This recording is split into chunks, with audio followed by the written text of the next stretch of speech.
शिरूर लोकसभा मतदारसंघातून प्रचंड बहुमताने खासदारपदी विजयी झाल्याबद्दल डॉक्टर अमोल रामसिंग कोल्हे यांचे हार्दिक अभिनंदन, हार्दिक शुभेच्छा। शुभेच्छुक तुषारभाऊ थोरात, उपाध्यक्ष पुणे जिल्हा समता परिषद। छत्रपती शिवाजी महाराजांचा आशीर्वाद घेऊन अमोल कोल्हे शिरूर लोकसभेसाठी उभे राहिले आणि सर्व जाती धर्माच्या लोकांना एकत्र घेऊन छत्रपती शिवाजी महाराजांचा मावळा म्हणून ते लोकांमध्ये गेले आणि 15 वर्ष जे निष्क्रियतेची होती, म्हणजेच आढळरावांनी 15 वर्ष काहीही केलेलं नव्हतं, तर त्याच्यामध्ये प्रामुख्याने खेडचं विमानतळ जो सर्वसामान्य लोकांच्या जिव्हाळ्याचा प्रश्न होता, ह्या विमानतळ न झाल्यामुळं शिरूर लोकसभा मतदारसंघातील कमीत कमी 3 पिढ्या या मागे गेलेल्या आहेत आणि म्हणून व तसेच पुणा नाशिक जो हायवे आहे त्याची अतिक्रमणं म्हणजे जे काही पूल चुकीचे झालेले आहेत ते चुकीचे पूलसुद्धा त्यांना 15 वर्षामध्ये सुधारता आले नाहीत। त्याच पद्धतीने बाह्यवळणाची जी कामं आहेत तीही त्यांना 15 वर्ष करता आली नाही। ही 15 वर्ष व अनेक कारणं ही निष्क्रियतेची गेली, परंतु अमोल कोल्हेंसारखा एक उमदा तरुण ज्यांनी शिवाजी महाराजांचे छत्रपती शिवाजी महाराजांचं कार्य तसेच संभाजी महाराजांचं कार्य जगातील 128 देशांमध्ये दाखवण्याचं काम, छत्रपती संभाजी महाराज आणि शिवाजी महाराज 128 देशांमध्ये समजून सांगण्याचं इतकं भलं मोठं काम केलं।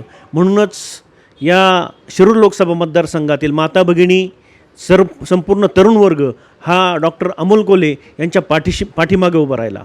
म्हणून मी आदरणीय डॉक्टर अमोल कोल्हे यांना मी शुभेच्छा देतो। माझ्या पुणे जिल्हा समता परिषदच्या वतीने माझ्या समता परिषदच्या पुणे जिल्ह्याच्या कार्यकर्त्यांनी अहोरात्र मेहनत केली।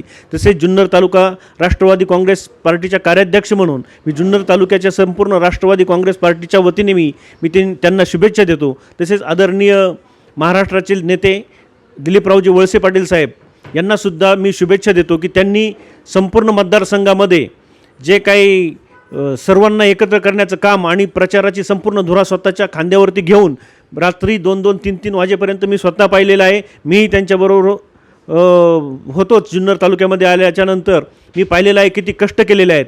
आणि एवढंच नसून तर त्यांनी स्वतःच्या आंबेगाव मतदारसंघामधून 25,000च्या आसपासचं लीड हे डॉक्टर अमोल कोल्हेंना दिलेलं आहे। म्हणून मी त्यांचंही मोठ्या प्रमाणात आभार मानतो। तसेच डॉक्टर अमोल कोल्हे हे इथून भावी काळामध्ये जी काही कामं यांच्या हातून राहिलेली आहेत त्याच्यामध्ये प्रामुख्याने आणामाळसेज रेल्वे असेल, नगर कल्याण रेल्वे असेल किंवा आपला हा जो पुणा नाशिकची जी रेल्वे आहे ते करण्याचं काम हे करतील। तसेच आपलं गेलेलं विमानतळ हे पुन्हा आणून आपली ज्या काही पिढ्यांची बर्बादी झालेली आहे ती संपूर्णपणे थांबवून ते आपल्या शिरूर लोकसभा मतदारसंघाला न्याय देतील। तसेच बैलगाड्या हा जो जिव्हाळ्याचा विषय होता शेतकऱ्यांचा, हा बैलगाडा हा जो विषय आहे हा संपूर्ण शेतकरी, त्याच्यामुळं आज आपण पाहतोय की लोकांकडं आज बैल दिसत नाही, ज्यांच्याकडे आहे त्या बैलांची काय परिस्थिती झालेली आहे। म्हणून बैलगाडा शर्यतीचं जे काय या 10-15 वर्षामध्ये हे आढळरावला करता आलं नाही, ती समस्या नक्कीच सोडवण्याचं काम करेल। धन्यवाद।